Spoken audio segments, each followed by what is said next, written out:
1100۔ یہ میں آپ سے اس لیے کہلوا رہا ہوں کہ آج جو اسلام پر دہشت گردی کا الزام لگاتے ہیں ذرا ان کو ہم آئینہ دکھا سکیں اور آپ لوگوں کے علم میں ہو کہ حضور کی ظاہری حیات مبارکہ میں جو غزوات ہوئے ہیں، جتنا بھی جہاد بالقتال ہوا ہے، اس میں تقریباً 1100 افراد کام آئے ہیں، مسلمان بھی اور کافر بھی، جو بھی قتل ہوئے ہیں، مسلمان شہید ہوئے، کافر مارے گئے، ان سب کی تعداد تقریباً 1100 ہے۔ دوسری طرف ہیروشیما ناگاساکی میں امریکیوں نے جو ایٹم بم برسائے ہیں، آپ کو پتہ ہے وہاں کتنے لوگ مارے گئے؟ تقریباً 1.5 کروڑ۔ یہ جو جنگ عظیم ہوئی ہے اس میں دیکھیں 70 لاکھ تو روسی مارے گئے ہیں، جرمن کے کتنے لوگ مارے گئے ہیں، چائنا کے کتنے لوگ مارے گئے ہیں، اور خود امریکی کتنے مارے گئے ہیں۔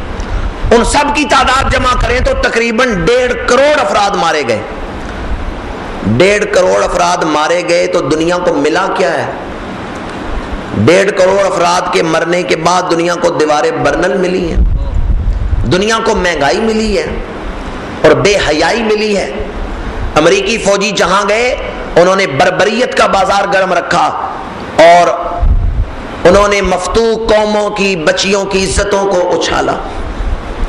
بچے ماؤں سے پوچھتے تھے ہمارا باپ کون ہے؟ یہ بے حیائی دنیا کو ملی۔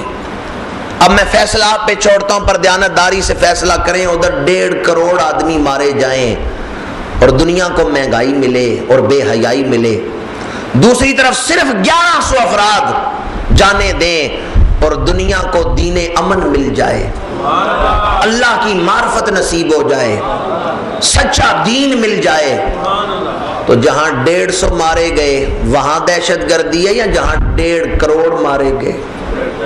جہاں 1100 مارے گئے وہاں دہشت گردی ہے یا جہاں 1.5 کروڑ مارے گئے؟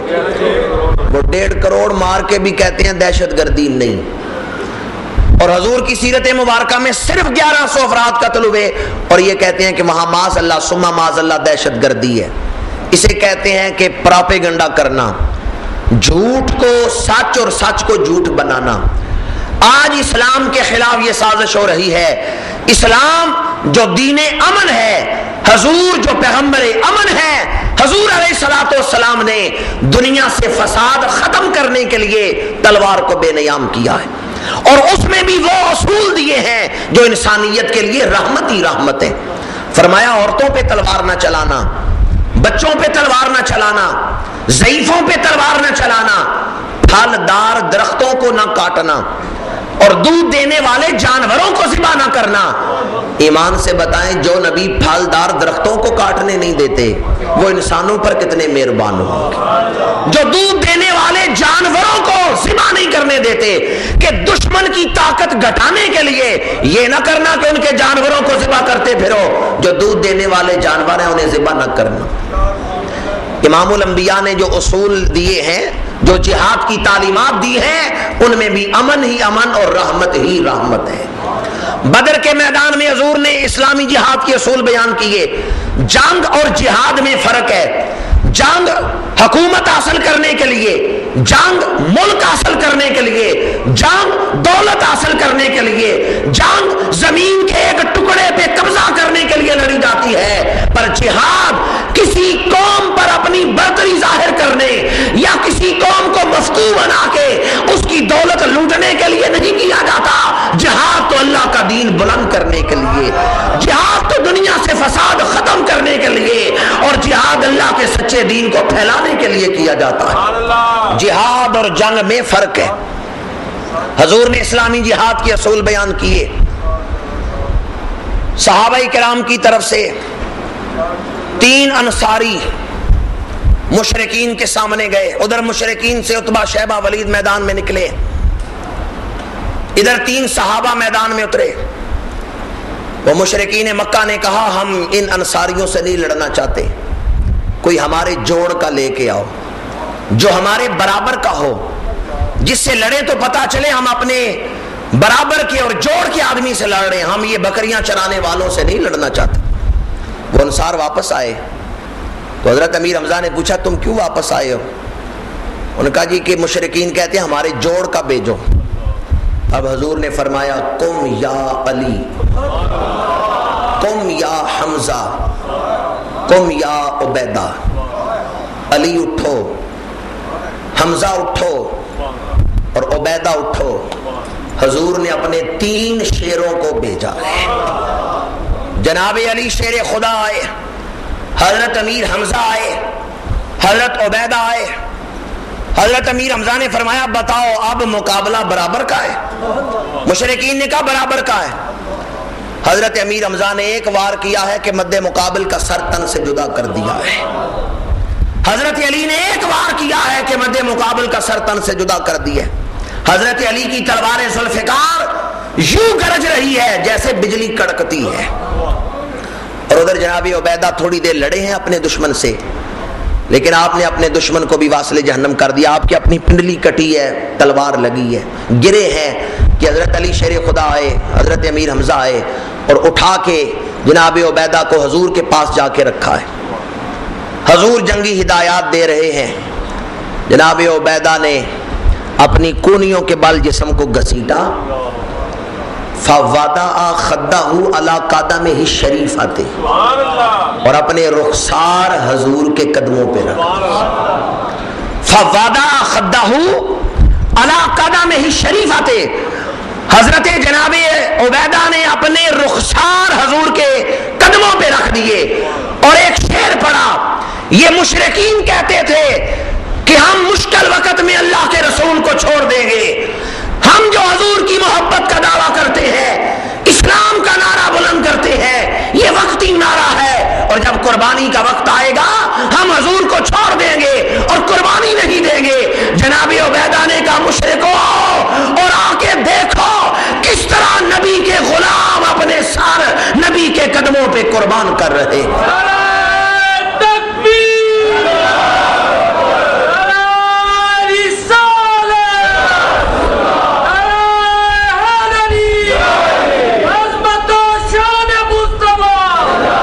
مشرکین کہتے تھے یہ محمد عربی کے ارد گرد جو عاشقوں کا ہجوم آتا ہے، یہ جو دیوانے نظر آتے ہیں، معاذ اللہ ان کا عشق جھوٹا ہے، یہ وقتی نعرے ہیں۔ جب ہم تلواریں لے کے ان کے خلاف نکلے تو کوئی دیوانہ نظر نہیں آئے گا، یہ سارے چھوڑ جائیں گے اور ہم آسانی سے محمد عربی پہ قابو پا لیں گے، انہیں گرفتار کر لیں گے۔ جناب عبیدہ نے میدان بدر میں کہا تم یہ سمجھتے ہو وَنُسَلِّمُ حَتَّى نُسَرِّعُ حَالَهُ، تم یہ سمجھتے ہو ہم حضور تمہارے سپرد کر دیں گے؟ نانا، ایسا نہیں ہو سکتا جب تک کہ ہماری لاشوں کے ڈھیر نہ لگ جائے۔ وَنُسَلِّمُ حَتَّى نُسَرِّعُ حَالَهُ وَنَزْهَلُ عَنْ أَبْنَائِنَا وَالْحَلَائِلُ، ہم اپنی بیویوں سے منہ موڑ لیں گے، اپنے بچوں کو چھوڑ دیں گے، لیکن اللہ کے نبی کو نہیں چھوڑیں گے۔ ہم اپنی اولاد سے منہ موڑ لیں گے، لیکن اللہ کے نبی سے منہ نہیں موڑیں گے۔ اور انہوں نے صرف یہ دعویٰ ہی نہیں کیا بلکہ عملی ثبوت بھی فراہم کیا ہے۔ کسے چھوڑا ہے؟ اپنی جانوں کی قربانیاں دی ہیں لیکن حضور کو چھوڑا۔ آئین جواں مرداں حق گوئی و بے باکی، اللہ کے شیروں کو آتی نہیں روبائی۔ کس انداز میں حضرت جناب عبیدہ نے قربانی کا جذبہ پیش کیا ہے، ہر صحابی اس جذبے سے معمور تھا۔ یہی وجہ ہے کہ جنگ سے پیشتر جب ابو جہل اور امیہ بن خلف نے عمیر بن وہب کو بھیجا کہ جاؤ جاسوسی کر کے آؤ ان کی تعداد کتنی ہے، اور جہاں ان کا قیام ہے ارد گرد دور و نزدیک تک دیکھ کے آؤ کہ کہیں کوئی ان کے لیے مددگار چھپے ہوئے تو نہیں۔ ابن وہب آیا اور صحابہ کی تعداد کو دیکھا، دور تک اپنے سواری کو دوڑا کے لے گیا، واپس آیا مشرکین کے پاس، کہنے لگا میرا اندازہ ہے کہ مسلمانوں کی تعداد 300 سے کچھ زیادہ ہے۔ امیہ بن خلف خوشی سے اچھلا، ابو جہل بھی کہہ کے کہنے لگا ہماری تعداد تو 3 گنا زیادہ ہے، آج تو جنگ کا مزہ آئے گا، آج تو ہم مسلمانوں کو پیس کے رکھ دیں گے۔ ابن وہب جو جاسوس بن کے گیا تھا اس نے کہا سنو، میں جو کچھ دیکھ کے آیا ہوں، مدینے کے اونٹ اپنی پشتوں پہ تمہاری موت اٹھا کے لائے ہیں، تم ان کی تعداد سن کے خوش ہو گئے کہ وہ تھوڑے ہیں،